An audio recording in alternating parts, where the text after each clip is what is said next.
Hola amigos, ¿cómo están? Mi nombre es Johnny Lima y en esta oportunidad o en este video quiero hablarles acerca de un tema un tanto denso.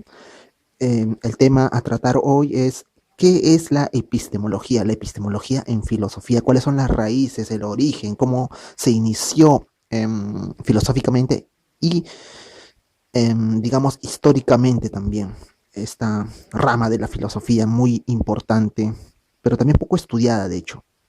Bien, la epistemología como disciplina filosófica autónoma e independiente nace en la tercera década del siglo XX y la persona que va a iniciar esta nueva forma rigurosa y formalista de hacer filosofía de la ciencia fue nada más y nada menos que de Gottlob Frege, que con sus fundamentos de la matemática y en especial con su concepto de número natural va a inaugurar, digamos, esta nueva forma de hacer filosofía, de hacer filosofía de la ciencia.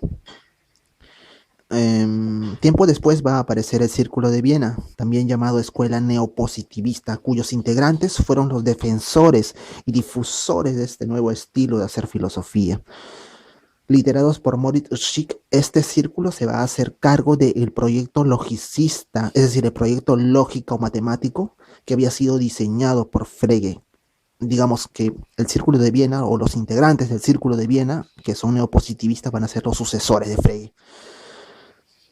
Tiempo después aparece Russell y Whitehead con su obra Principia Mathematica, que trató también de desarrollar el proyecto de Frege. La filosofía cultivada por el Círculo de Viena fue reconocida, de hecho, progresivamente como epistemológica a través de sus versiones en inglés.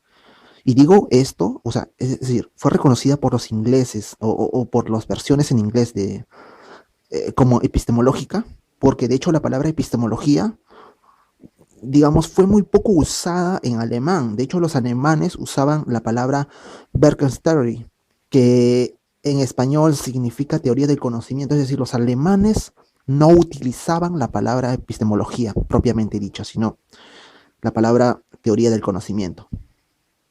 Entonces, los que conformaban el Círculo de Viena no estuvieron interesados en el estudio de conocimiento o de la facultad de conocer como Kant, sino más bien en el producto más elaborado de esta facultad de conocer, el cual es, como ya dijimos, el conocimiento científico. Y este conocimiento científico eh, se representa o se expresa o se tiene que expresar o representar en conjuntos de proposiciones o enunciados objetivos. Y cuando estas proposiciones o enunciados objetivos están adecuadamente sistematizados bajo un orden lógico matemático, constituyen una formulación axiomática, es decir, una formulación que, digamos, no necesita comprobarse. Entonces, esta formulación axiomática es del conocimiento, es decir, una formulación axiomática del conocimiento. En resumidas cuentas, es el sistema hipotético deductivo, esta formulación. De esta forma, la epistemología como disciplina filosófica, digamos, rigurosa, va a proponer un instrumento conceptual adecuado para dar cuenta del conocimiento científico, el denominado modelo hipotético deductivo. Ellos van a formular o postular eso. Pero ¿cuál era el paradigma? De hecho, es decir, el arquetipo, el modelo del conocimiento que estaba vigente antes del denominado hipotético deductivo. Nos viene esa pregunta, ¿no? En los años 20, el paradigma comprensivo gozaba de respetabilidad hasta que fue desplazado por el sistema hipotético deductivo. O sea, el paradigma comprensivo reinaba hasta los años 20, hasta que llegó el sistema hipotético deductivo y le dijo, chao, vete, no sirves. De hecho, este paradigma comprensivo había tenido el logro, porque por algo era un paradigma, un modelo a seguir, había tenido el logro de haber hecho una división, una clasificación, digamos, de las ciencias del espíritu y de la naturaleza.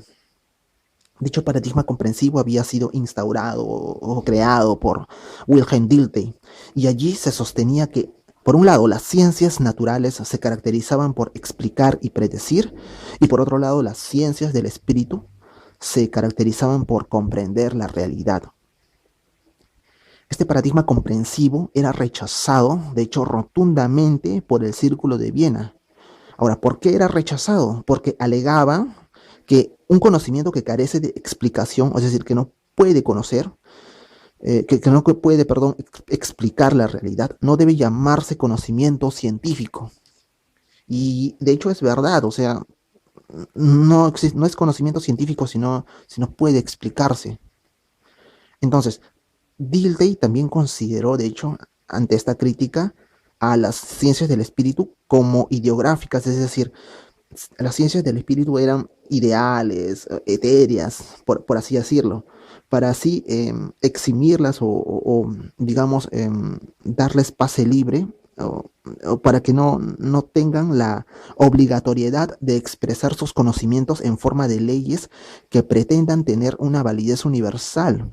De hecho, Dilthey no consideraba que las ciencias del espíritu tengan una validez universal. Esto fue criticado, de hecho, posteriormente y resuelto por el Círculo de Viena, utilizando dos puntos claves. Por un lado, la estadística y por el otro lado, el cálculo de probabilidades, convirtiéndose estos en los medios más utilizados por las ciencias factuales o empíricas, que Dilthey, como ya dijimos, denominaba las ciencias del espíritu. Entonces, por otro lado, hay otro personaje llamado Karl Popper. Supongo que todos han escuchado de Karl Popper, ¿cierto? Ese personaje que decía, ¿no? Que estaba en contra de, digamos, tenía ciertas discrepancias con los neopositivistas o con el Círculo de Viena y que criticaba, de hecho, su modelo hipotético deductivo. Bien, este personaje, como ya dijimos, tenía ciertas discrepancias con el Círculo de Viena, pero sin embargo, compartió con ellos el uso de instrumentos lógico-matemáticos, la concepción lógica de la estructura de las leyes científicas y el método basado en el Verstanden, que era comprender. Posiblemente el tema de mayor discrepancia, digamos, entre Popper y las dos más destacados neopositivistas del Círculo de Viena, que son Carnap y Reichberg, fue el referente a la inducción. Según Popper no existía prueba inductiva. ¿Qué es una prueba inductiva? O sea, se parten de premisas particulares para llegar a conclusiones generales. Y según Popper, no existía prueba deductiva de la verdad de proposición factual, o sea, comprobable. Eh, por lo tanto, todo lo que puede hacer el investigador es refutar sus hipótesis. Eso es lo que tiene que hacer. O sea, por ejemplo, el ejemplo de los cisnes, ¿no? Todos los cisnes son blancos, todos los cisnes del mundo son blancos. Y esa es la hipótesis, ¿no? Y lo que proponía Popper era, tenemos que buscar un cisne que no sea blanco para que la premisa, todos los cisnes son blancos, sea falsa. Es decir, para él tiene que lanzaba hipótesis y esas hipótesis tienen que ser refutadas. Bien, de esta manera solo es posible probar lógicamente la falsedad de una hipótesis y ello es compatible con el progreso científico, porque, como sabemos, el investigador o el progreso científico se da aprendiendo de los errores. Pero Carnap, de hecho, y Reichberg, sí, para ellos sí existía la posibilidad de construir, perdón, la ciencia inductivamente. Ellos propusieron como alternativa el uso de hipótesis a las que se les pueda asignar un valor de probabilidad dentro de un sistema de cálculo que fue de tipo lógico para Carnap y de tipo estadístico frecuencial para Reichberg. Entonces, el modelo hipotético deductivo, digamos, es un aporte tanto del Círculo de Viena, como ya quedó claro, como de algunos de sus rivales, como Karl Popper, y es un aporte porque ha facilitado la comunicación dentro de la comunidad filosófica y científica. Por otra parte, el modelo hipotético deductivo ha influido notablemente en el quehacer metodológico que se ha intensificado durante los últimos 35 años aproximadamente. Conocidos manuales de investigación en ciencias sociales y de la conducta psicológica, obviamente, incorporan como esquema los pasos conducentes a la obtención de una teoría de forma hipotético-deductiva. Es decir, todavía se usa el sistema hipotético-deductivo del Círculo de Viena.